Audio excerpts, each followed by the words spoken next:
नमस्कार, कैसे हैं आप सभी।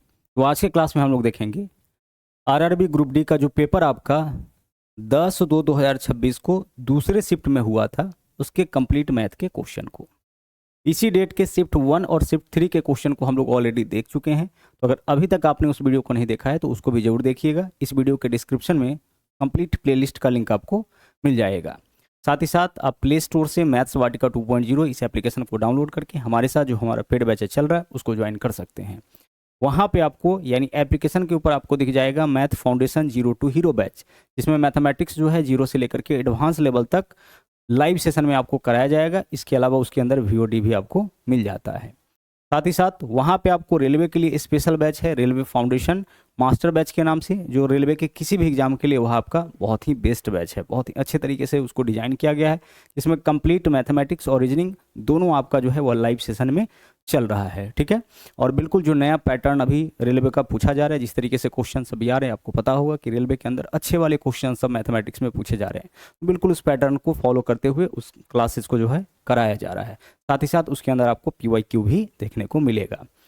इसके अलावा अगर आप बिहार एग्जाम की तैयारी कर रहे हैं तो वहाँ पे आपको एक स्पेशल बैच दिखेगा, बिहार SSC स्पेशल बैच, जो बिहार में बिहार SSC मैट्रिक स्तरीय, इंटर स्तरीय और ग्रेजुएशन स्तरीय सभी के लिए आपका बहुत ही बेहतरीन बैच है। तो आप इन बैचेज को ज्वाइन कर सकते हैं। इसके अलावा यह जो सेशन आपका चल रहा है, इसका PDF आपको मिल जाता है मैथ्स वाटिका टेलीग्राम के ऊपर। तो टेलीग्राम ज्वाइन करके आप इन PDF को निकाल सकते हैं। साथ ही साथ अगर आप फ्री टेस्ट लगाना चाहते हैं इन्हीं क्वेश्चंस का, तो इन क्वेश्चंस का जो टेस्ट है वो आपका अवेलेबल है मैथ्स वाटिका 2.0 एप्लीकेशन के ऊपर, जो कि आपका बिल्कुल फ्री है। वहाँ पे जाकर के आप फ्री में टेस्ट अटेम्प्ट लगा सकते हैं। क्लियर। चलिए अब चलिए यहाँ पे हम लोग शुरुआत करते हैं आज के सेशन की। और यह तो बहुत इजी वाला क्वेश्चन, आगे बहुत बेहतरीन क्वेश्चन सब जो है यहाँ पे पूछा गया है। मज़ा आएगा इन क्वेश्चंस को करके। ठीक है, क्योंकि अब आपका ग्रुप डी का भी लेवल ठीक ठाक हो गया है और अच्छे वाले क्वेश्चंस जो है वो आपका देखने को जरूर मिलता है। 25 क्वेश्चन में से कम 10 से 12 क्वेश्चन आपको जो है वो बहुत बेहतरीन वाला मिलेगा।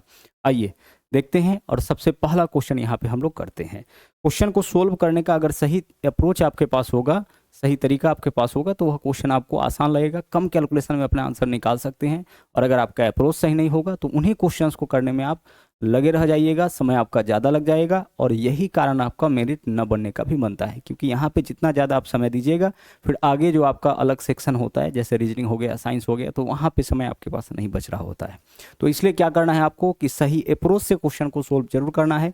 इसलिए आपका PYQ का जो प्रैक्टिस सेट होता है वो बहुत काम आता है। और जब भी सेट लगाइए, जब भी प्रैक्टिस करिए, तो हमेशा PYQ ही लगाइए।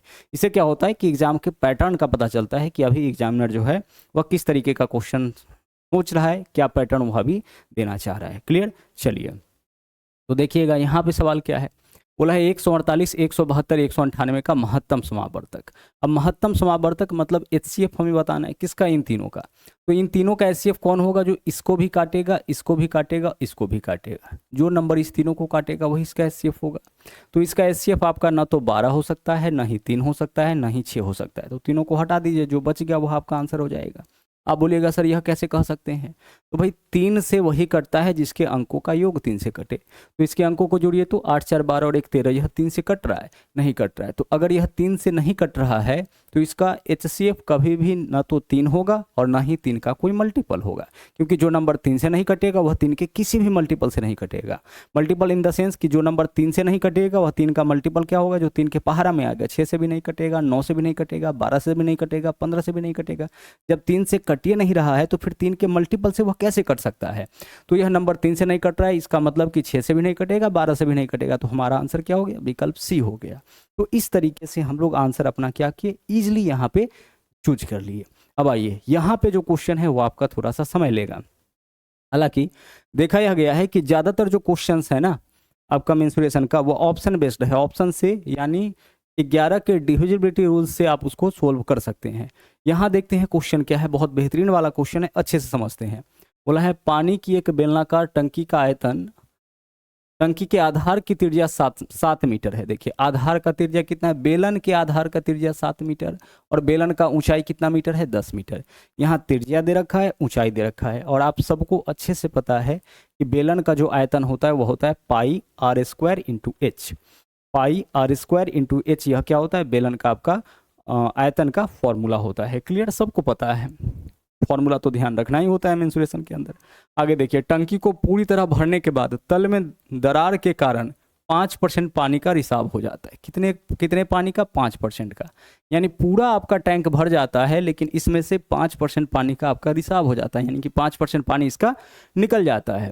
फिर क्या बोला? शेष पानी को एक अन्य बेलनाकार टंकी में स्थानांतरित किया जाता है। उसके बाद जो भी पानी बचा उसको दूसरे बेलनाकार बर्तन में डाला जाता है, जिसके आधार की त्रिज्या जो है वो आपका 5 मीटर है, 5 मीटर है, और उसका हमें क्या बताना है? ऊंचाई बताना है। अब ध्यान से समझिएगा, एक बेलनाकार बर्तन से पानी निकाला गया और उसको दूसरे में डाला गया। अब जब भी पानी एक जगह से निकाल के दूसरे जगह डाला जाए और वह भी आपका भर रहा है, इसका मतलब यह है कि दोनों का वॉल्यूम जो होगा, जो दोनों का आयतन जो होगा वह बराबर हो जाएगा। जैसे अगर हम आपसे कहें कि किसी बाल्टी से पानी निकाल करके आप किसी जग में डाल रहे हैं और जग आपका भर गया, इसका मतलब कि दोनों का आयतन क्या होगा? बराबर होगा। पानी तो दोनों जगह से बराबर ही जा रहा है ना, तो पानी का मात्रा कितना होगा? जितना उसका आयतन हो जाएगा। तो हम यहाँ पे कह सकते हैं कि बेलनाकार टंकी का त्रिज्या 7 है, ऊंचाई 10 है, तो आयतन क्या होगा?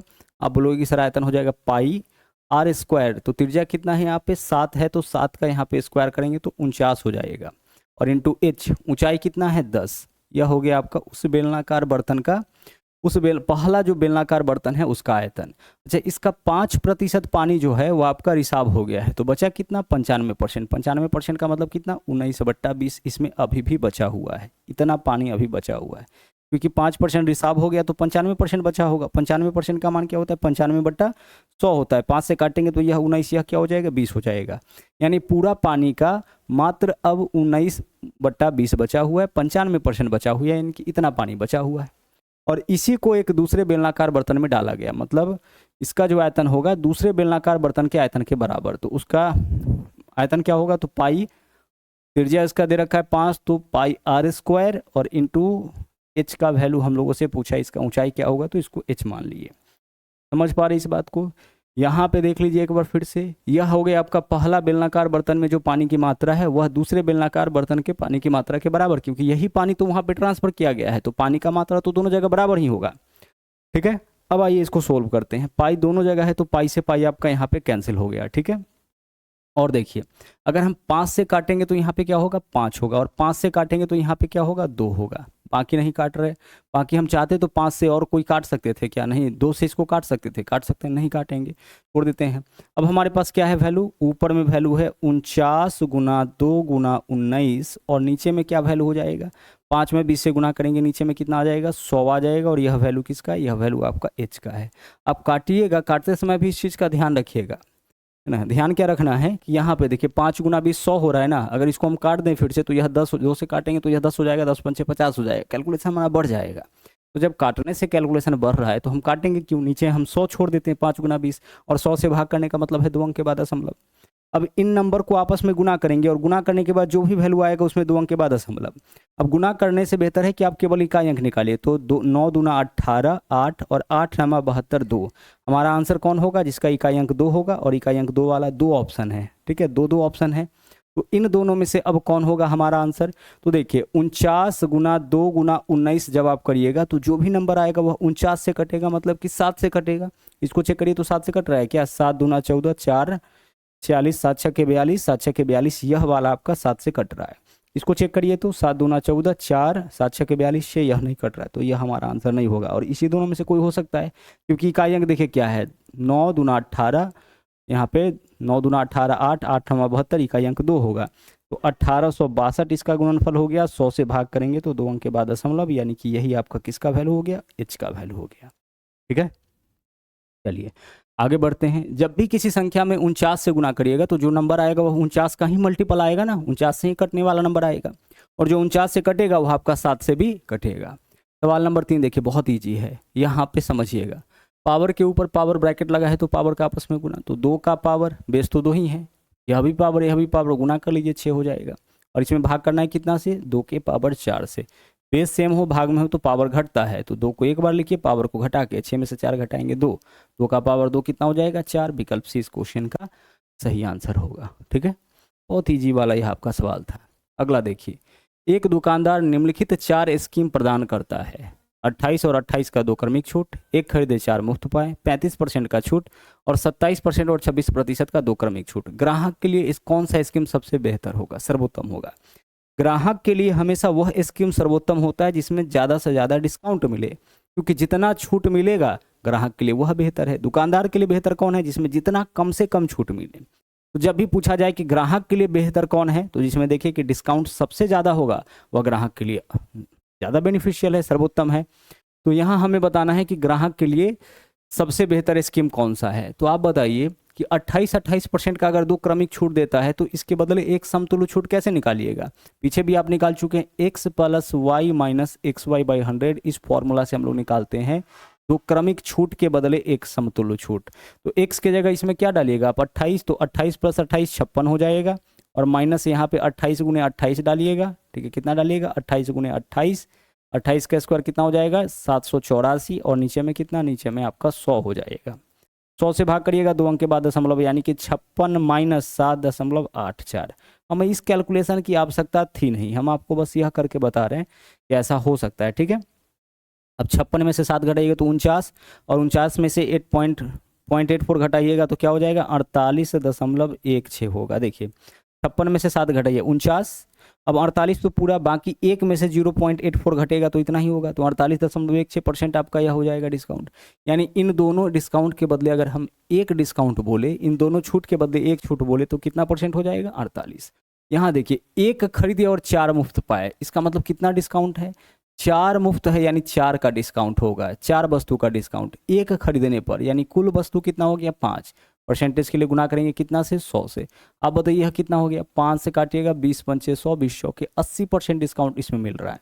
यहाँ कितना डिस्काउंट मिल रहा है? 80%। इसमें कितना डिस्काउंट था? यह डिस्काउंट आपका 48.16। यह क्या है आपका? 80% है। यह आपका 35%। और इधर देख लीजिए 27 + 26, जब आप x + y - xy करिएगा तो 27 और 26 कितना हो जाएगा? 53 ना। तो 53 - 53 से कम ही होगा। तो सबसे ज़्यादा छूट किस में है? विकल्प बी में है। सबसे ज़्यादा डिस्काउंट कौन से ऑप्शन में है? विकल्प बी में है। विकल्प बी का डिस्काउंट 80% है, लेकिन विकल्प ए का जो डिस्काउंट है आपका, या विकल्प सी का जो डिस्काउंट है, डी का जो डिस्काउंट है, यह सब डिस्काउंट आपका क्या है?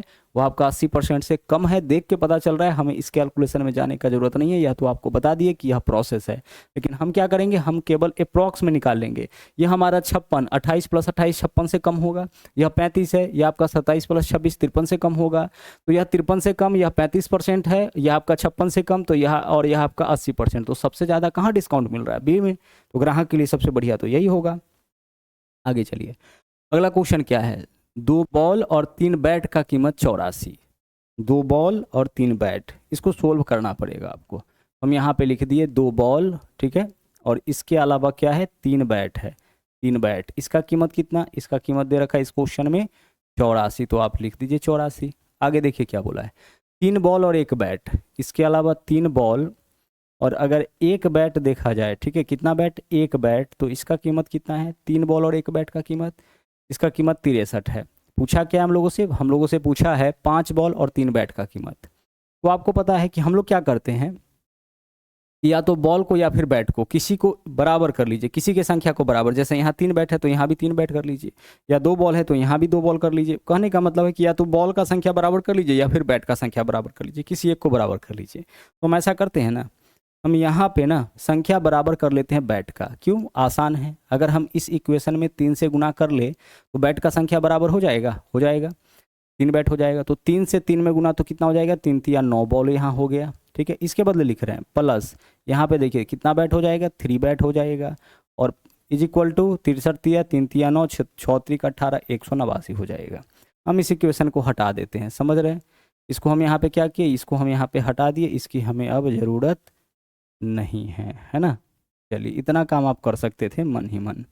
अब यह हो गया आपका 9 ball plus 3 bat is equal to 189। अब 2 इक्वेशन है, समीकरण 1 में से 2 को घटाएंगे तो जिसको घटाते उसका चिन्ह बदलता है, नीचे वाले को घटा रहे तो नीचे वाले का चिन्ह बदलेगा। घटाइए, देखिए क्या वैल्यू आएगा। इससे तो यह कटेगा ही। यहाँ देखिए 2 में से 9 घटाएंगे तो माइनस का 7 बॉल हो जाएगा, और इधर अगर आप घटाते हैं तो क्या वैल्यू आएगा? बड़का का चिन्ह माइनस है तो माइनस 189 में से 84 घटाइएगा 105। 189 - 184, माइनस से माइनस कट गया, 7 से काटेंगे कितना हो जाएगा? 15। यानी एक बॉल का कीमत आपका कितना 15। आप बताइए कि एक बॉल का कीमत अगर 15 है तो इसको इस दोनों में से किसी इक्वेशन में डालेंगे तो एक बैट का कीमत निकल जाएगा ना। एक बॉल का कीमत कितना है 15, एक बैट का कीमत निकालना है तो बॉल का कीमत 15 है तो दो बॉल का कीमत यहाँ पे 15 दूना कितना हो जाएगा 30, और यह 30 इधर आकर के 84 में से घटेगा तो 84 माइनस 3 कितना हो जाएगा 54। 54 किसका कीमत 3 बैट का कीमत 54, तो बैट का कीमत कितना 18, यानी एक बैट का कीमत आपका यहाँ से 18 आ गया। क्लियर। यह जो 15 वैल्यू बॉल का है उसको किसी एक इक्वेशन में डाल कर मन ही मन निकाल लो ना। अब बोला है 5 बॉल और 3 बैट का कीमत, तो आंसर यहाँ से बताइए कि 5 बॉल का कीमत कितना होगा। तो एक बॉल का कीमत 15 तो 5 बॉल का कीमत 15 पंचे 75, और 3 बैट, एक बैट का कीमत आपका 18 तो 3 का 54, 75 प्लस 54 कितना हो गया 129। 129 आपका यहाँ पे सही आंसर हो जाएगा। ठीक है, नॉर्मल सा इक्वेशन था लेकिन इस इक्वेशन को हमें सोल्व करना पड़ा। हालांकि आपको एक ट्रिक भी बताया गया था दो चर वाले रैखिक समीकरण को सोल्व करने का, कि कैसे इसको सोल्व हम लोग करेंगे। आगे बढ़िए, इस क्वेश्चन को देखिए। पहले 5 प्राकृत संख्याओं के वर्गों का औसत कितना होगा। पहले 5 प्राकृत संख्याओं के वर्गों का औसत। तो पहले एक चीज समझिए कि पहले इन प्राकृत संख्याओं के वर्गों का योग क्या होता है। अगर हम आपसे कहे कि 1 का स्क्वायर प्लस 2 का स्क्वायर प्लस 3 का स्क्वायर अप टू कहाँ तक, अप टू अगर हम आपसे कहे कि n तक के संख्याओं का स्क्वायर क्या होता है, यहाँ क्या है 1 से लेकर के n तक के संख्याओं के वर्गों का योग, यह आपका हो जाता है n। सबसे पहले n लिखते हैं, फिर n प्लस 1 लिखते हैं, फिर लिखते हैं हम लोग 2n प्लस 1, और नीचे में रहता है 6, 2n प्लस 1/6। अगर पीछे वाला आप देखे होंगे वीडियो तो उसमें जो है पूछा गया था कि पहले n विषम संख्याओं का औसत क्या होगा। तो इन सब का फॉर्मूला आपका एक साथ हम शॉर्ट वीडियो में डाल देंगे और आज ही डाल देंगे, आप उसको जरूर देख लीजिएगा। ठीक है, अच्छे से देख लीजिएगा। यहाँ पे देखिए 1 से लेकर के n तक के संख्याओं के वर्गों का योग इतना है। तो अगर हम आपसे पूछे कि भाई इसी का एवरेज क्या हो जाएगा, औसत क्या हो जाएगा, तो औसत क्या होता है आंकड़ों का योग बटा आंकड़ों की संख्या। तो 1 से लेकर के n तक के संख्याओं के वर्गों का योग तो इतना होता है, कितना होता है n into N plus 1 into 2n plus 1/6। इसी में अगर हम n से भाग कर ले, पूरे में n से भाग करने का मतलब है कि n यही इस पूरे के नीचे में आएगा n। तो अगर इसमें हम n से भाग कर लेंगे तो औसत निकल जाएगा, क्योंकि औसत क्या होता है आंकड़ों का योग बट्टा आंकड़ों की संख्या। तो n संख्याओं का योग है ना, n से भाग कर लेंगे क्या निकलेगा, n संख्याओं का औसत निकल जाएगा। यानी औसत हमेशा क्या होता है n plus 1 into 2n plus 1/6। तो अब आपको ध्यान यही रखना है कि अगर औसत पूछा जाए तो औसत आपका क्या होगा, औसत आपका हो जाएगा n plus 1 into 2n plus 1/6, n plus 1 into 2n plus 1/6।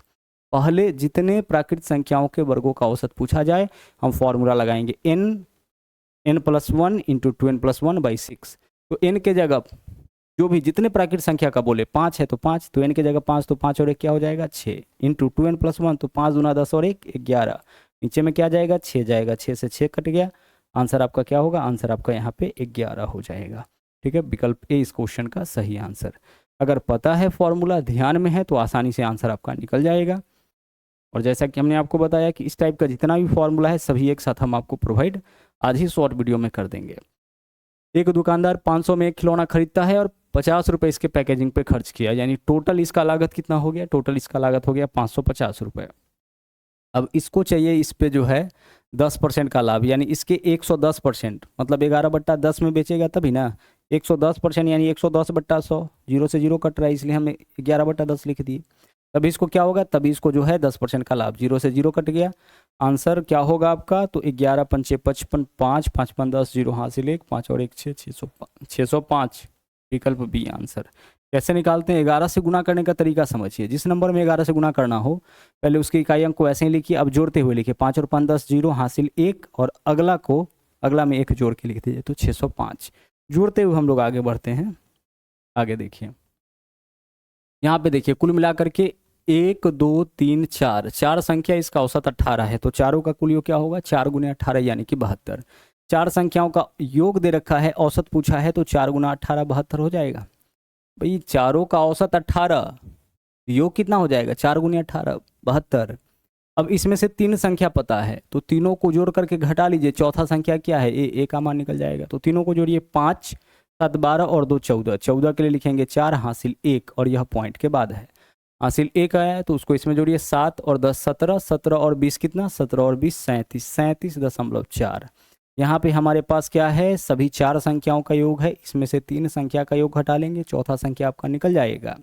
तो अगर आप 72 में से 37 घटाते हैं तो कितना हो जाएगा, 37 और 5 42, 37 और 5 क्या हो जाएगा 42, और 42 और 30 कितना 72, 35। अब 35 में से 0.4 घटाएंगे तो 34.6, तो आंसर हमारा क्या हो जाएगा 34.6 हो जाएगा। समझ रहे हैं कैसे घटाना है, पहले 72 में से 37 घटाइए ना, कितना आ जाएगा 35। अब 35 में से क्या घटाएंगे 0.4 घटा लेंगे, तो 34 तो पूरा रहेगा, और लास्ट के एक में से 0.4 घटाएंगे तो यह कितना हो जाएगा आपका, यह आपका 0.6 हो जाएगा। ठीक है, तो 34.6 विकल्प सी इस क्वेश्चन का सही आंसर होगा। 4 संख्याओं का औसत 18, तो चारों का कुल योग 4 गुने 18। सवाल नंबर 9 पे आइए। एक कार 42 किलोमीटर प्रति घंटा के चाल से कोई यात्रा 12 घंटे में पूरा करता है, उसी दूरी को 63 के चाल से तय करने में कितना समय। भाई 42 के चाल से तय करने में अगर समय लगा है 12 घंटा, तो दूरी हो जाएगा 42 गुने 12। इस चाल से समय इतना घंटा लगता है तो दूरी यही होगा। अब इसी दूरी को अगर इस चाल से तय किया जाए तो समय क्या लगेगा, तो दूरी बट्टा चाल, यही समय हो जाएगा। इसको काटिए, 21 दूना 42 और 21 तिया 63, और 3 से काटेंगे, 3 चौके 12, 2 चौके 8, आपका यहाँ पे क्या होगा 8, आपका इस क्वेश्चन का सही आंसर हो जाएगा। 42 के चाल से 12 घंटा, तो 42 गुने 12 दूरी हो जाएगा। अगला सवाल देखिए, 2800 की धनराशि वार्षिक रूप से संयोजित होने पर 5% वार्षिक चक्रवृद्धि ब्याज के दर से 2 वर्ष का मिश्र धन। अब आप बताओ कि 2800 रुपये है ना, रेट क्या है यहाँ पे 5%, 5% का मान क्या होता है 1/20 होता है, 5/100 1/20, तो राशि आपका एक साल में 21 हो जाएगा, कितना से 20 से, और दूसरा साल फिर से क्या होगा, अगर यह 20 है तो इससे हो जाएगा आपका 21। रेट आपका 5% है, यह 5% का मान है ना, 5% मतलब 1/20, तो 1/20 का वृद्धि होगा ना, हर साल क्या होगा चक्रवृद्धि ब्याज है तो 1/20 का वृद्धि होगा, यानी 21 हो जाएगा 20 से, फिर अगला साल 21 हो जाएगा 20 से। अब इसको अगर आप सोल्व करते हैं तो आप कह सकते हैं कि सर यहाँ पे 2 जीरो से 2 जीरो कैंसिल, और 4 से काटेंगे तो यह आपका 7 हो जाएगा। तो हमारा आंसर का इकाई अंक 7 एकम 7 एकम 7, यानी 7 वाला होगा। तो 7 वाला 2 ऑप्शन है, तो यह तो नहीं हो सकता है, यह भी नहीं होगा, इसी दोनों में से कोई आंसर होगा। अब जो भी आंसर होगा वह आपका 21 से कट रहा होगा, मतलब 3 से कट रहा होगा, तो 8 7 15 3 18 यह हो सकता है। यहाँ देखिए 7 2 9 2 11 3 14, यह हमारा नहीं हो सकता है। 21 से कौन कटता है, जो 3 से भी कटे 7 से भी कटे, तो 3 से कटने वाला केवल यही ऑप्शन है, तो यही हमारा आंसर हो सकता है। यह सब देख के पता लग जाता है, अदरवाइज आप गुना कर सकते हैं, 21 गुने 21 441, 441 सतह करिएगा तो इतना आ जाएगा। सवाल नंबर 11, इसको थोड़ा ध्यान से समझिएगा। बोला है 12,405 को PQR में इस प्रकार विभाजित किया गया कि उनके संबंधित हिस्से में से 53 88 76 रुपए की कटौती की जाए। देखिए हर सेट में ऐसा क्वेश्चन पूछा है और बहुत बेहतरीन वाला सवाल है। देखिए 12,405 रुपये, टोटल राशि कितना है 12,405 रुपये। इस 12,405 रुपये में से ना पहले हटा लिया है, कितना हटा लिया है 53 रुपया हटा लिया P के लिए, प्लस आगे देख लीजिए Q के लिए हटाया है 88, और S के लिए R है ना, R के लिए हटाया है 76, इतना रुपया इसमें से हटा लिया। ठीक है, इस बात को जरा ध्यान से समझिए।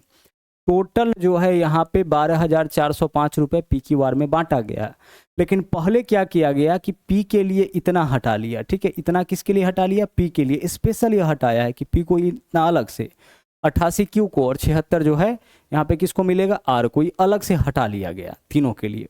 उसके बाद आप बताइए कि टोटल कितना हटाया गया, तो 3 8 11 6 17, 17 के लिए लिखेंगे यहाँ पे 7, हासिल हमारे पास 1, तो 6 8 14 7 21, 217 रुपया हटाया गया। आप बताइए कि 217 रुपये अगर इसमें से हटा लेंगे तो क्या बचेगा, तो 5 में से 7 घटाएंगे, 15 में से 7 घटाएंगे तो यह आपका 8 हो जाएगा, या 9 9 में से 1 घटाएंगे तो यह आपका 8 हो जाएगा। अब यह आपका बचा 3, 3 में से 2 घटाएंगे तो क्या होगा 1 हो जाएगा, और यह आपका यहाँ पे 12, तो 12,188 बचा। सबसे पहला स्टेप, इसमें हमको लगता है किसी को कोई दिक्कत नहीं होना चाहिए इतना तक में। आप बोलिएगा यहाँ पे किए क्या सर आप, 12,405 रुपया टोटल है जिसको PQR के बीच बांटा जाना है, लेकिन बोला है कि यदि उनके संबंधित हिस्से में से 53, ठीक है 53 88 और 76 रुपए की कटौती कर ली जाए, यानी तीनों के हिस्सा के लिए पहले 53 रुपया P के लिए निकाल लिया गया पूरे जमा पूंजी में से, 58 Q के लिए और 76 R के लिए। उसके बाद तो उनके पास 15, 20 और 9 के अनुपात में राशि बचती है। यानी अब जो राशि है वह 15, 20 और किस अनुपात में बचा है, 9 के अनुपात में बचा है। यानी अब जो राशि है वह पी क्यू आर के बीच में किस अनुपात में बचा है सर, पी क्यू आर के बीच में आपका जो राशि बचा है वो 15, 20, 9 के अनुपात में। यानी इसके पास अगर 15 तो इसके पास 20 और इसके पास कितना, इसके पास 9। ठीक है, अब इन अनुपात में कितना बांटा गया है, 12,188। यही जो राशि बच गया है वही 12,188 किस अनुपात में बांटा गया, इस अनुपात में। तो तीनों का हिस्सा, यहाँ तीनों का कुल हिस्सा कितना 12,188, यहाँ से कितना 15 और 20 35, 35 और 9 कितना हो जाएगा 44। यानी अनुपात में यह अनुपात 44 का मान है। 44 से भाग के अनुपात 1 का मान निकलेगा। हमें क्या बताना है इस क्वेश्चन में, क्यू और आर के हिस्से का मूल अंतर। तो क्यू और आर के हिस्से का अंतर यहाँ से कितना हो जाएगा, अनुपात में कितना, 20 में से 9 घटाइए 11, 11 का। तो यह तो अनुपात में अंतर हो गया। इसके अलावा यहाँ देखिए कि इस हिस्से में इतना आपका क्यू में प्लस होगा और इतना आर में प्लस होगा, होगा ना। तो यह भी तो अंतर आएगा, क्यू में हम इतना जोड़ेंगे और आर में इतना जोड़ेंगे। तो यह अंतर कितना का 88 प्लस 76, 12 रुपए का और अंतर आएगा। तो 12 और इसमें आप जोड़ लीजिए। देखिए क्यू और आर के हिस्से का अंतर निकालना है ना, तो क्यू के हिस्सा में से आर के हिस्सा को घटाइए। अगर मान पॉजिटिव आया तो जो भी वैल्यू होगा उसको इसमें जोड़ लीजिए, और अगर नेगेटिव आया तो जो भी वैल्यू होगा उसको इसमें से घटा लेना है। क्योंकि हो यहाँ अगर 76 होता, यहाँ 88 होता, तो इन दोनों में -12 होता, हम यहाँ पे -12 कर रहे होते। यहाँ पे देखिए क्यू और आर का पूछा है ना, तो क्यू और आर में यहाँ अंतर क्या है, +12 का है। तो जो भी वैल्यू आए उसको इसमें ऐड कर लीजिए। यह हिस्सा 20 - 9 11 का अनुपात 11 का अंतर कितना में, इसमें। तो हिस्सा में 12,188 में इतना का अंतर, बाकी 88 76 जब बांटेंगे तो यहाँ अंतर कितना का, 12 का। तो 12 रुपये और यह आपका इसमें अंतर, और 12 रुपया का और अंतर यहाँ वाले में। ठीक है, जो एक्स्ट्रा इसको दिया गया था उस वाले में। अब सोल्व करिए, आंसर आ जाएगा। देखिएगा अगर हम काटे इसको तो 11 चौके 44 जाएगा ना, और 4 से काटेंगे तो 4 तिया 12 0, क्योंकि एक तो कटेगा नहीं। 4 चौके 16, 2 4 सते 28, 347 प्लस 12 हो जाएगा 359। 359 आपका यहाँ पे सही आंसर, 359 विकल्प ए। ऐसे क्वेश्चन का थोड़ा और आपको प्रैक्टिस करने का जरूरत है, तब जा करके अच्छे से समझ में आएगा कि हमें क्या करना है। देखिए पी क्यू आर के हिस्से में से पहले इन सब को जोड़ करके घटा लिए, कितना बच जाता है आपका 12,188। अब 12,188 को इस अनुपात में बांटा गया, यानी 15, 20 और 9, अनुपात 44 का मान इतना है, तो अनुपात 1 का मान इतना बट्टा 44। हमें क्या चाहिए, क्यू और आर के हिस्से का अंतर। तो 20 और 9 में अंतर 11 का, अनुपात 11 का मान। अब यह जो अंतर आएगा वह 12,188 का है। इसके अलावा अब +88 होगा किसके लिए, क्यू के लिए, और +76 आर के हिस्सा में होगा। तो हम यहां से देख लेते हैं कि क्यू और आर के हिस्से में यहाँ अंतर कितना का, तो यहाँ अंतर 12 का। यानी इस अंतर के अलावा 12 रुपया का और अंतर आएगा दोनों के हिस्सा में। आगे अगला सवाल देखिए, एक गांव की जनसंख्या 10,500। पहले वर्ष पुरुषों की संख्या में 10%, महिलाओं की संख्या में 15%। तो गांव की जनसंख्या 11,718 हो जाता है। अब एक बात बताइए कि गांव का जनसंख्या कितना बढ़ा है। आप बोलिएगा सर 11,718 बढ़ा। कितना बढ़ा, 11,718। कितना परसेंट बढ़ा सर, गांव का जनसंख्या 11,718 हो गया, यानी वृद्धि कितना का हुआ, 1,218 का। भाई 10,500 में 1,000 जोड़ेंगे तो 11,500, इसके अलावा 218, तो 12,000 आपका यहाँ पे 1218 का वृद्धि कह सकते हैं हम, 1218 का वृद्धि हुआ है। यही हुआ है ना भाई, 10,500 में अगर हम 1200 जोड़ेंगे तो क्या होगा, 11,700 हो जाएगा। तो 218 जोड़ेंगे ना, 1218 का वृद्धि हो गया। कितना पे 1218 का वृद्धि हुआ है, 10,500 पे हुआ है ना। पहले 10,500 था। परसेंटेज के लिए क्या करेंगे, 100 से गुना करेंगे। कितना परसेंट का वृद्धि हो गया है गांव की आबादी में, इसको हम लोग यहाँ पे निकाल रहे हैं। ठीक है, इसको यहाँ पे हम लोग निकाल रहे हैं। कितना का वृद्धि हो गया, 1218 का वृद्धि हुआ। समझ रहे हैं, चलिए 10,500 था, 11,718 हो गया। फिर से देखिए ना, 10,500 था, कितना हो गया, 11,718। 8 में से 0 घटाएंगे 8 हो जाएगा। यहाँ देखिए 11, 1 में से 0 घटाएंगे तो यहाँ पे 1 हो जाएगा। अब हमारे पास 117, 117 में से 105 घटाएंगे, कितना हो जाएगा, 117 में से 105 घटाएंगे तो 12 हो जाएगा। कितना पे, इतना पे। अब इसको सोल्व करिए, इससे निकलेगा कि गांव का जनसंख्या बढ़ा कितना है। तो 00 से 00 कैंसिल हो गया। ठीक है, अब यह जो मान है हमारा वह कितना से कट जाएगा, तो आप देखोगे यहाँ पे कि यह 21 से कट रहा है ना। हम इसको काट लेते हैं पहले कितना से, अगर हम इसको काटे 6 से ही काट लेते हैं। ठीक है, 6 से अगर हम इसको काटे तो 6 से यह कितना कटेगा, 6 दूना 12 और यहाँ पे 0, 6 त्रिक 18 और 6 से काटेंगे तो 6 कम 6, ओ सॉरी 6 से तो कटेगा नहीं ना, 1218 है ना। तो अगर हम इसको काटे, ठीक है चलिए हम 3 से इसको काटेंगे तो यह कितना हो जाएगा, 3 से काटेंगे तो यह 35 हो जाएगा और 3 से काटेंगे तो 3 चौके 12 और यहाँ पे 0 हो जाएगा और 3 छक्के 18, 406 हो गया। अगर 7 से काटेंगे तो यहाँ पे 5 हो जाएगा और 7 से काटेंगे तो 7 पंचे 35 और 7 अठे 56, 58/5। 58/5% यहाँ पे हम कह सकते हैं कि 58/5% का वृद्धि होता है गांव की जनसंख्या में। पहला स्टेप ध्यान से समझिएगा। हम यहाँ पे क्या निकाले, हम यहाँ पे यह निकाले कि जब पुरुष का संख्या हम बढ़ाते हैं 10%, महिला का संख्या 15%, तो पूरा गांव का आबादी कितना बढ़ रहा है, गांव का आबादी 58/5% बढ़ रहा है। अब समझिएगा इसको, अब इसको हम लोग एलिगेशन मेथड से बनाएंगे। गांव की जनसंख्या कितना बढ़ रहा है, 58/5। पुरुषों की जनसंख्या कितना बढ़ रहा है, 10%, तो पुरुष के जनसंख्या में 10% की वृद्धि। महिला के जनसंख्या में आपका हो रहा है यहाँ पे 15% की वृद्धि। तो जब पुरुष का जनसंख्या 15%, महिला का हम पुरुष का 10%, महिला का 15% बढ़ाते हैं तो गांव की जनसंख्या यानी दोनों का संख्या कितना बढ़ जाता है, 58/5%। कितना बढ़ जाता है, 58/5% बढ़ जाता है। फिर से समझिए यहाँ पे इस बात को, पुरुष का संख्या कितना बढ़ा है, 10%, महिला का संख्या कितना, 15%। यह आपका मेन है और यह आपका वोमेन है। इससे क्या हुआ, इससे गांव की जनसंख्या यानी महिला और पुरुष कॉमन डाटा कितना बढ़ा, 58/5%। इस सबको पूर्णांक में लाने का तरीका है कि इसमें भी 5 से गुना कर दीजिए, इसमें भी 5 से गुना कर दीजिए और इसमें भी 5 से गुना कर दीजिए, सब क्या हो गया आपका, सब पूर्णांक में आ गया। देखिए 5 से 5 कैंसिल, 58, यह हो गया 15 पंचे 75 और यह क्या हो गया 10 पंचे 50। अब क्रॉस में घटा के लिखिए तो 50 में से 58 घटाएंगे, यहाँ कितना हो जाएगा 8 और यहाँ 75 में से 58, यहाँ देखिए 50 में से 58, बड़का में से छोटका घटाइएगा 8 और यहाँ 75 में से 58 घटाएंगे कितना हो जाएगा 17। यानी पुरुष और महिला के संख्या में 17:8 का अनुपात। क्लियर। अब बोला है प्रारंभ में पुरुष और महिला का संख्या में अंतर कितना, तो प्रारंभ में पुरुष और महिला का संख्या कितना था, 10,500 था।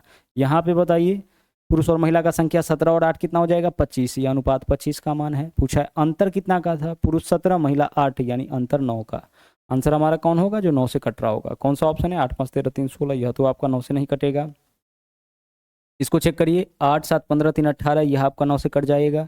8 6 14 3 17, यह भी नहीं होगा, यह भी आपका नहीं होगा। जब हम इसको गुना करेंगे तो जो भी आंसर आएगा वह 9 का मल्टीपल होगा ना, 9 का मल्टीपल यानी 9 से कटने वाला। 9 से कटने वाला ऑप्शन कौन सा है, 3780। तो 3780 आपका आंसर हो जाएगा। एक पाइप एक टैंक को 2 मिनट में भर सकता है, दूसरा जो है 4 मिनट में खाली कर सकता है। ठीक है भाई, एक 2 मिनट में भर सकता है, दूसरा 4 मिनट में खाली। बहुत इजी वाला क्वेश्चन है। पहला भर सकता है 2 मिनट में और दूसरा खाली कर सकता है 4 मिनट में। या खाली करने वाला इसको माइनस से डिनोट कर लीजिएगा। अब बताइए टंकी का क्षमता कितना, दोनों का एलसीएम 4, 4/2 यानी 1 मिनट में 2 लीटर भरेगा, 4/4 यानी 1 मिनट में यह 1 लीटर खाली करेगा। अब बोला है यहाँ पे कि टैंक खाली होने पर दोनों पाइप एक साथ खोला जाए तो आधा भरने में कितना, पूरा 4 लीटर नहीं भरना है, 2 लीटर भरने में कितना समय। तो जब दोनों चलेगा तो यह 2 भरेगा, 1 खाली करेगा, यानी 1 मिनट में 1 लीटर भरेगा तो 2 लीटर भरने में 2/1 यानी कि 2 मिनट का समय इसको लग जाएगा। आंसर विकल्प ए। आंसर क्या होगा, विकल्प ए हो जाएगा। बहुत ईजी वाला क्वेश्चन था आपका। आगे बढ़िए। एक कार की कीमत पहले वर्ष 10% कम हो जाता है, दूसरे वर्ष 10% बढ़ जाता है। प्रारंभिक कीमत 25,000, तो दोनों परिवर्तन के बाद अंतिम कीमत। कार का कीमत कितना है, 25,000। अब देखिए पहले वर्ष क्या हुआ है, पहले वर्ष आपका जो है 10% कम हो गया है। तो 10% का मान क्या होता है, 1/10। तो 1/10 कम गया यानी 10 से कितना हो गया, 9 हो गया। 10% का मान 1/10, तो 1/10 कम गया यानी कि 10 में 1 की कमी, तो कितना हो जाएगा 9, कितना से 10 से। और अगले वर्ष 10% बढ़ गया यानी 10 से कितना हो जाएगा 11 हो जाएगा। हो गया। सोल्व करिए 2 जीरो से, तो आपका 2 जीरो कैंसिल हो गया। अब जो भी आंसर होगा उसके लास्ट में 1 जीरो होगा, तो 1 जीरो वाला एकमात्र ऑप्शन है वही हमारा आंसर। अब बोलिएगा 2 जीरो क्यों नहीं होगा, यहाँ पे देखिए जीरो है ना, जीरो के बाद 5 नमा 45, 5 एकम 5, यानी जीरो के बाद अगला जो अंक मिलेगा वह 5 मिलेगा। जीरो के बाद अगला अंक 5 वाला ऑप्शन एक ही है, वही हमारा आंसर होगा। 1 जीरो तो 1 जीरो हो गया। अब इकाई अंक बताइए क्या होगा, तो सबके इकाई अंक का गुना, तो 5 नमा 45, 5 5 एकम 5 यानी 5। तो हमारा आंसर 24,750 हो जाएगा। कितना होगा, 24,750, यही आपके क्वेश्चन का सही आंसर। क्लियर। आगे बढ़िए। अगला है 10 कुशल व्यक्ति किसी काम को 8 दिन में और 10 अर्धकुशल व्यक्ति उसी काम को 12 दिन में। 10 कुशल व्यक्ति है, कुशल व्यक्ति को हम के से डिनोट करते हैं, तो 10 कुशल व्यक्ति को समय कितना लगता है, इसको समय लगता है 8 दिन, यानी काम का मात्रा 10 के गुना 8 होगा। और 10 अर्धकुशल व्यक्ति, तो एक अर्धकुशल व्यक्ति का क्षमता ए ले लिए, तो 10 अर्धकुशल 10 ए, इसको समय कितना लगता है 12 दिन। सेम काम है, यही काम जो आपका होता है आप 8 दिन में, यही काम हो रहा है कितना दिन में, 12 दिन में। इसको समय लग रहा है कितना दिन, 8 दिन, और इसको समय कितना लग रहा है 12 दिन। ठीक है, चलिए 10 व्यक्ति को यहाँ 8 दिन और इसको यहाँ पे 12 दिन, दोनों जगह काम था, काम का मात्रा बराबर ही होगा। 10 से 10 कट गया, 4 से काटेंगे, 4 दूना 8, 4 से काटेंगे, 4 तिया 12। यहाँ से आप बताइए कि के और ए का क्या रेशियो होगा। तो के के सामने क्या वैल्यू है 3, तो के का मान 3 हो जाएगा, और ए के सामने क्या वैल्यू है 2, तो ए का मान 2 हो जाएगा। यानी एक कुशल और एक अर्धकुशल व्यक्ति के क्षमता का अनुपात 3:2, यानी कुशल व्यक्ति एक दिन में 3 यूनिट काम कर सकता है, तो अर्धकुशल व्यक्ति 2 यूनिट काम क्या था टोटल, काम आपका 10 कुशल व्यक्ति के लिए कितना दिन का काम था, 8 दिन का काम था, यही तो टोटल काम था। या तो काम इस रूप में लीजिए या फिर इस रूप में लीजिए, कुशल के फॉर्म में लीजिए या अर्धकुशल के फॉर्म में लिखिए, काम तो यही है, 10 कुशल के लिए 8 दिन का काम, या फिर 10 अर्धकुशल के लिए 12 दिन का काम। ठीक है, अब चलिए, अब एक बात बताइए, यहाँ पे बोला है कि इसी काम को 4 कुशल और 6 अर्धकुशल, अब इस काम को लेना किससे है, इस काम को लेना है 4 कुशल और इसके साथ क्या है आपका 6 अर्धकुशल व्यक्ति कितना दिन में कर सकता है। जो काम है उसको ऊपर रखेंगे, जिससे काम लेना होगा उसको नीचे रखना है। अब के का मान 3 है, तो 10 गुना 3 कितना हो जाएगा 30, तो 30 गुना 8, यानी जहाँ पे के है वहाँ पे हम क्या रखेंगे 3। एक कुशल व्यक्ति का क्षमता 3, तो 10 का 10 गुना 3, यहाँ पे देख लीजिए, के जगह 3 तो 4 तिया 12 हो जाएगा, और ए के जगह 2 तो 6 दूना 12 हो जाएगा, 12 + 12 कितना हो जाएगा 24। सोल्व करिए, 8 तिरिक 24, 3 से काटेंगे कितना बार में, 10 बार में, आंसर हमारा हो जाएगा कितना डेज, 10 डेज इस क्वेश्चन का आंसर। यह क्वेश्चन जस्ट वैसे ही बनता है जैसे महिला पुरुष वाला क्वेश्चन आप बनाते हैं, वही चीज़ है। महिला और पुरुष का इफिशियंसी आप देखते होंगे अलग अलग रहता है, उसी तरीके से यहाँ कुशल और अकुशल व्यक्ति का इफिशियंसी आपका अलग अलग है। अगला सवाल है, एक व्यक्ति 19 मिनट में 684, 22 मिनट में 1078 और 31 मिनट में 2198 मीटर की दूरी तय करता है। पूरे यात्रा के लिए उसका औसत चाल, ये औसत चाल निकालना होगा तो क्या करेंगे हम लोग, कुल दूरी बट्टा कुल समय करेंगे ना। तो करिए कुल दूरी बट्टा कुल समय, तो कुल दूरी कितना हो जाएगा, देखिए 684 मीटर, 1078 मीटर और अगला है 2198 मीटर। सबको जोड़िए, इकाई अंक जोड़िए, तो 4 8 12 8 कितना हो जाएगा 20। तो 20 के लिए यहाँ पे लिखेंगे 0, 20 के लिए क्या लिखेंगे 0, हासिल हमारे पास क्या है 2 है। हम यहीं से आंसर बता सकते थे, लेकिन अब कैलकुलेशन करके आगे बढ़ के बता देते हैं। 20 के लिए 0 हासिल हमारे पास 2, 8 और 2 10, 10 7 17, 17 और 9 कितना हो जाएगा 26, 26 के लिए लिखेंगे 6, हासिल हमारे पास अब क्या है 2, 6 और 2 8, 8 और 10 18, 18 और 21 कितना हो जाएगा 39, 18 और 21 39, तो 3960 आपका कुल दूरी हो गया। और कुल समय कितना लग रहा है 19 और 22 कितना 41, 41 और 31 कितना 74, यानी 74 मिनट का समय टोटल लग रहा है। कुल दूरी बट्टा कुल समय, कुल दूरी बट्टा कुल समय। अब आप बता दो कि अब जब आप इसको इससे काटोगे तो 4 में कितना से गुना करेंगे कि लास्ट में 0 आएगा 5 से, यानी इकाई अंक तो 5 ही होगा, पीछे जो भी अंक हो लेकिन इकाई अंक क्या होगा 5। तो इकाई अंक 5 वाला कौन सा ऑप्शन है, विकल्प ए है, तो विकल्प ए आंसर। वैसे आप इसको काट लो कितना बार में कटता है, 3960 को कितना से काटना है 74 से काटना है। तो पहले आप 2 से काटिए 37 आएगा, ऐसा वैल्यू दिखेगा जो 37 से आपको आराम से कटता हुआ दिख जाएगा।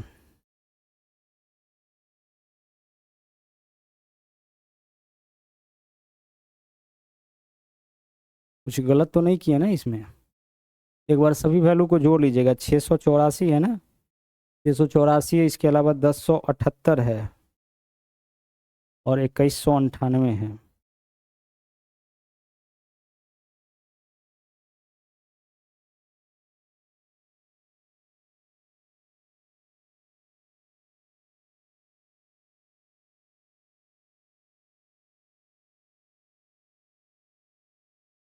चलिए यह कितना है 72 है ना, यहाँ पे जो है योग आपका 72 हो जाएगा।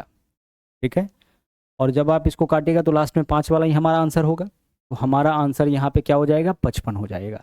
अब आप बोलोगे कि सर यहाँ पे देखिए, ध्यान से समझिएगा, कुल दूरी बट्टा कुल समय की अब 2 है और यहाँ पे 0 है, तो 2 में कितना से गुना करेंगे कि लास्ट में 0 आएगा। हम इतना भी नहीं करने जा रहे थे, हम यहाँ पे देख रहे थे कुल दूरी का इकाई अंक कितना, क्योंकि हर क्वेश्चन का हर ऑप्शन का इकाई अंक अलग अलग है। तो जब सभी ऑप्शन का इकाई अंक अलग अलग होगा तब इस तरीके से आप इसको सोल्व कर सकते हैं, ठीक है। तो हम क्या देख सकते हैं, यहाँ पे 2 चीज़ हमारा आंसर हो सकता था, लास्ट में 0 वाला भी और 5 वाला भी। तो चलो इतना कैलकुलेशन कर ही लेते हैं। 3900 कितना था, ये आपका 60 था, और नीचे में क्या था, 72 था। इससे हमारा आंसर कितना आ गया, 55 आ गया, ठीक है। चलिए आगे बढ़िए, अगला क्वेश्चन देखिए। अगला क्वेश्चन यहाँ पे हमारे पास है x + y + z का मान 0, तो इसका मान क्या होगा, इसका मान 3 होगा। पहले भी आप ऐसा क्वेश्चन देखें, देखिए क्यों होता है, हमें इसका मान चाहिए ना। तो अगर हम इसमें एलसीएम ले ले तो एलसीएम क्या होगा, एलसीएम हो जाएगा x y z। एलसीएम कैसे निकालते हैं, जैसे अगर आपसे पूछा जाए कि x y और y z का एलसीएम निकालिए, तो हम देखिए इसमें क्या है, x और y है, तो x और y लिखिए। इसमें देखिए y और z है, कौन नहीं है, z नहीं है, तो यहाँ पे z लिखिए। x y y z का एलसीएम क्या होगा, जो भी इसमें दिख रहा है सभी वेरिएबल को लिख दीजिए, किसी को रिपीट मत करिए। तो x y और z दिख रहा है तो x y z हो गया। उसी तरह से देखिए जेड वाई है, जेड एक्स है, एक्स वाई है, तो सब लिख दीजिए एक्स वाई जेड, यही इसका एलसीएम हो गया, किसी को रिपीट मत कराइएगा। अब जब वाई जेड से काटेंगे इसको वाई जेड टाइम्स, तो क्या बचेगा, एक्स, एक्स से एक्स में गुना तो एक्स क्यूब, तो यह अगर एक्स क्यूब होगा तो यहाँ वाई क्यूब होगा, यहाँ जेड क्यूब होगा। यह सब प्री डिफाइंड है, कुछ करने का, जेड एक्स से Z X cancel, Y Y से वाई स्क्वायर में गुना वाई क्यूब। अब X cube plus Y cube plus Z cube का मान क्या होता है, आप सबको पता है 3xyz होता है। और नीचे में क्या है आपका, नीचे में आपका xyz है, तो इससे यह कट गया, क्या बच गया 3। X cube plus Y cube plus Z cube का मान 3xyz कब होता है, जब x plus Y plus Z का मान 0। तो x plus Y plus Z का मान 0 है, यानी X cube plus Y cube plus Z cube का मान 3xyz होगा। कट गया, आंसर क्या होगा 3। ऐसा क्वेश्चन जब मिले तो सीधे आंसर आप करिए। किसी वस्तु को अंकित मूल्य के 20% छूट पर बेचने के बाद 660 में बेचा गया। 660 में कब बेचा गया, जब 20% छूट, यानी यह आपका 80% का मान है। हमें यह बताना है कि वस्तु का अंकित मूल्य कितना, यानी कि 100% का मान। यह 80% का मान है, अंकित मूल्य पूछा है 80% का मान, यानी जो है आप 20% कमी के बाद इतना, पहले कितना, यानी 100% का मान। सोल्व करिए इसको। अगर आप इसको काटते हैं, यहाँ पे 660 है ना, और 20% की छूट, अगर आप इसको काटते हैं तो 0 से 0 कटेगा, 4 से काटेंगे तो 4 दूना 8, 4 से काटेंगे तो ये आपका 25 हो जाएगा, और 2 से काटेंगे तो कितना होगा, 33 होगा। 25 या 75, लास्ट में 5 वाला ऑप्शन हमारा आंसर होगा। लेकिन वह आपका 3 से भी कटना चाहिए, तो 8 3 11, 5 16, 8 2 10, 5 15, विकल्प बी आंसर है ना। 33 गुने 25 करेंगे तो इकाई अंक 5 ही होगा ना, तो इकाई अंक 5 वाला 2 ऑप्शन। अब 33 से किसी संख्या में गुना करिएगा तो वह 3 से भी कटेगा, 11 से भी कटेगा, 25, यहाँ देखिए 25 है तो 25 से भी कटेगा, तो 25 से कटने वाला कौन सा ऑप्शन है, वैसे भी आंसर निकाल सकते थे, 25 से कटने वाला यही तो ऑप्शन है। 25 से वही नंबर करता है जिसका अंतिम अंक 25 से कटे। यह कट रहा है, यह नहीं कट रहा है, यह नहीं कट रहा है, यह नहीं कट रहा है, तो आंसर जो है आप डिविजिबिलिटी रूल से आसानी से निकाल सकते हैं। इस क्वेश्चन में देखिए हमें बताना है व्हाट के स्थान पे क्या आएगा, तो क्रॉस मल्टीप्लाई होता है, तो व्हाट में व्हाट से गुना करेंगे तो क्या हो जाएगा, व्हाट का यहाँ पे स्क्वायर हो जाएगा, क्वेश्चन मार्क का स्क्वायर हो गया। अब 34 का 306 के साथ गुना, तो 34 को आप तोड़ लीजिए, 2 गुने कितना, 2 गुने 17, यह 34 का वैल्यू हो गया। और इनटू, अगर यहाँ से 17 है तो इसमें भी 17 होगा, तभी तो इसका वर्गमूल निकलेगा ना। तो 17 से अगर इसमें हम भाग करते हैं तो 17 पहले लिखिए, और इसके बाद 17 एकम 17, क्या बचेगा यहाँ पे 13, 136, 17 8 136 हो गया। यही आपका वैल्यू क्वेश्चन मार्क के स्क्वायर का होगा। तो क्वेश्चन मार्क का वैल्यू वर्गमूल निकाल दीजिए, तो देखिए 2 17 का वर्गमूल करेंगे तो 1 17 आ जाएगा, इंटू 2 गुने 18 36 का वर्गमूल करेंगे 6 हो जाएगा, 17 गुने 6 कितना 102। आंसर आपका विकल्प ए हो गया। आंसर क्या हो गया, विकल्प ए यहाँ पे सही होगा।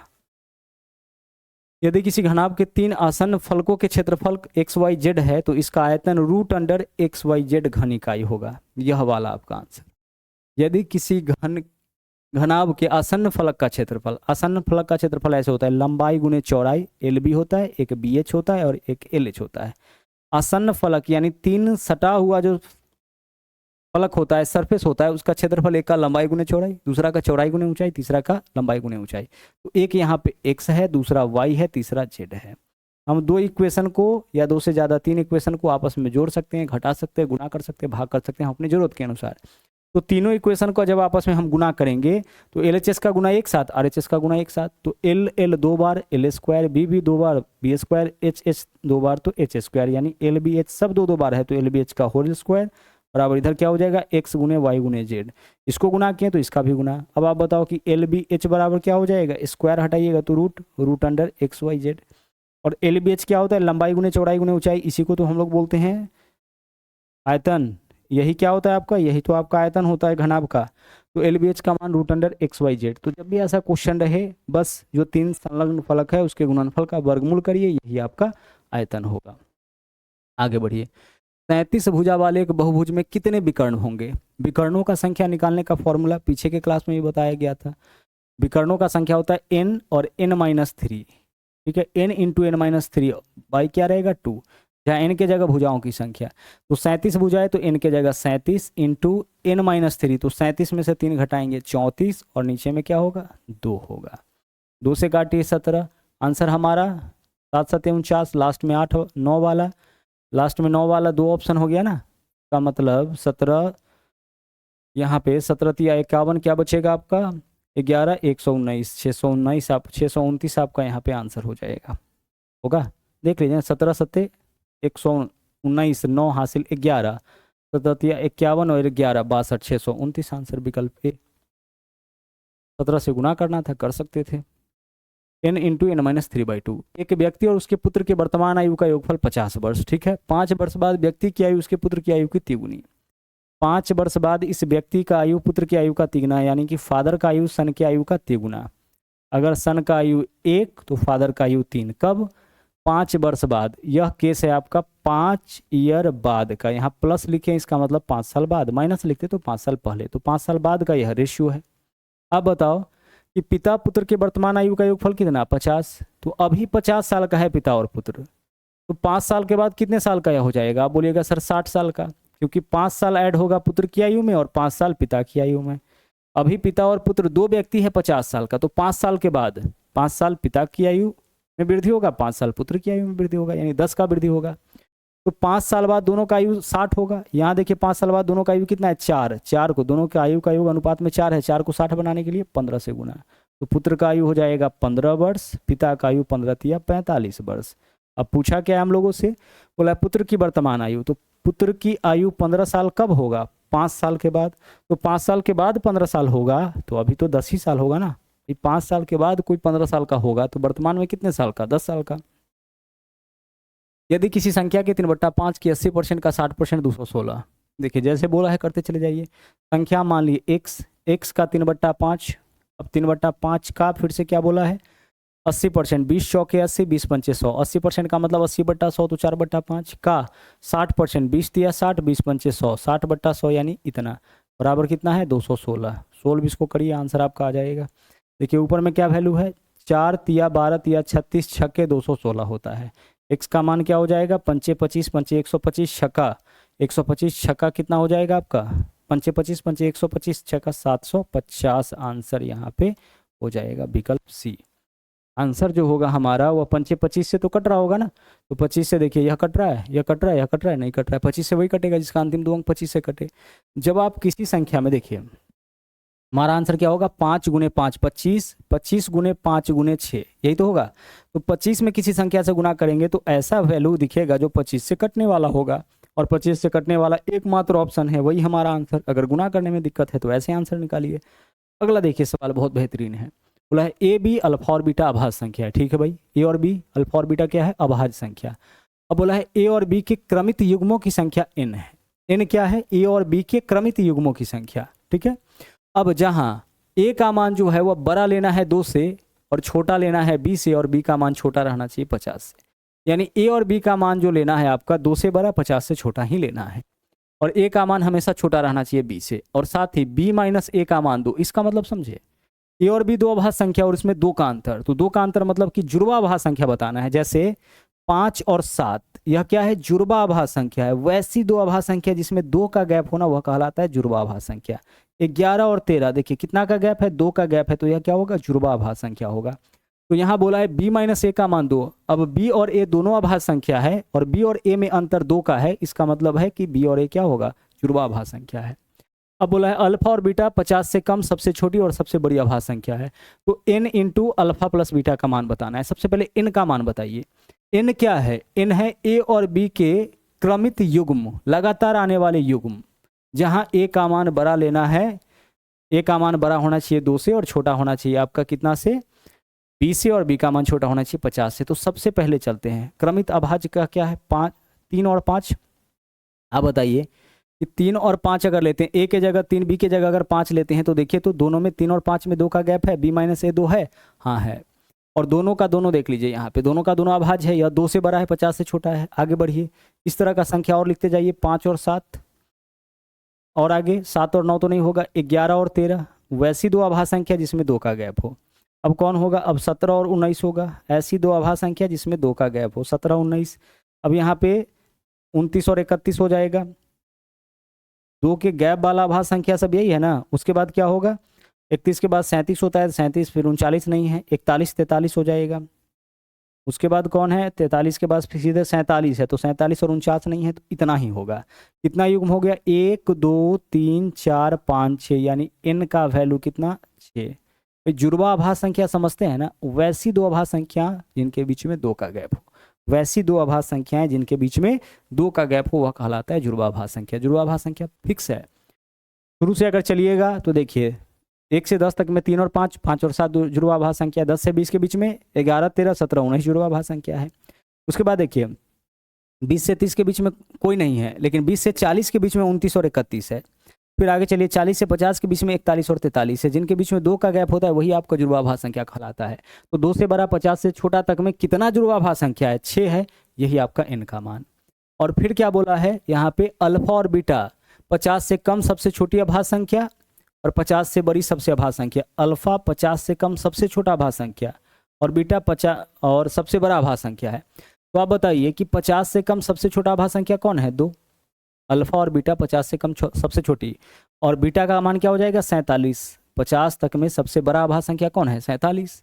अब यहाँ से हमें बताना है n into alpha plus beta का मान क्या होगा। तो आप बताइए कि n का वैल्यू कितना निकाले हैं? 6, और अल्फा प्लस बीटा, आप बोलिएगा सर 2 + 47, तो 47 और 2 कितना हो जाएगा? 49। तो 6 गुना 49 होता कितना है सर? 50 छके आपका 300 होता है, उससे 6 कम 294। आंसर विकल्प बी हो जाएगा। n क्या था? जुड़वा आभास संख्याओं का युग्म। 50 से कम में कितना जुड़वा आभास संख्या? 6। और अल्फा और बीटा क्या लेना है? अल्फा के जगह 50 के नीचे जो सबसे छोटा आभास संख्या है 2, और बीटा के स्थान पर 50 तक में जो सबसे बड़ा आभास संख्या उसको लेना है। सवाल नंबर 25 पे आइए। यहाँ देखिए tan थीटा का मान 3/4। तो भाई tan थीटा बराबर क्या होता है? लंब बट्टा, यहाँ पे हम लोग लिखते हैं आधार, तो लंब 3 आधार 4। तो यहाँ से कर्ण बता सकते हैं ना, 3 4 5 का ट्रिपलेट बनता है, तो कर्ण 5। हमें बताना है कौशिक थीटा का मान, तो कौशिक थीटा होता है कर्ण बट्टा लंब, तो 5/3, विकल्प बी आंसर। कौशिक थीटा क्या होता है? कर्ण बट्टा लंब होता है, तो 5/3 कर दिए, आंसर हमारा आ गया। तो इस तरीके से इस सेट को भी हम लोग क्या किए? कंप्लीट कर लिए हैं। ग्रुप डी का अब तक हम लोग 3 सेट देखे हैं, और तीनों का तीनों सेट जो है वो आपका 10 तारीख को जो पेपर हुआ था ना, पहला शिफ्ट में, दूसरा शिफ्ट में और तीसरा शिफ्ट में, तीनों शिफ्ट के पेपर को देखे हैं। सबसे पहले हम लोग तीसरा शिफ्ट वाला देखे थे, फिर पहला देखे हैं, और आज के क्लास में हम लोग दूसरा शिफ्ट वाला देखे हैं।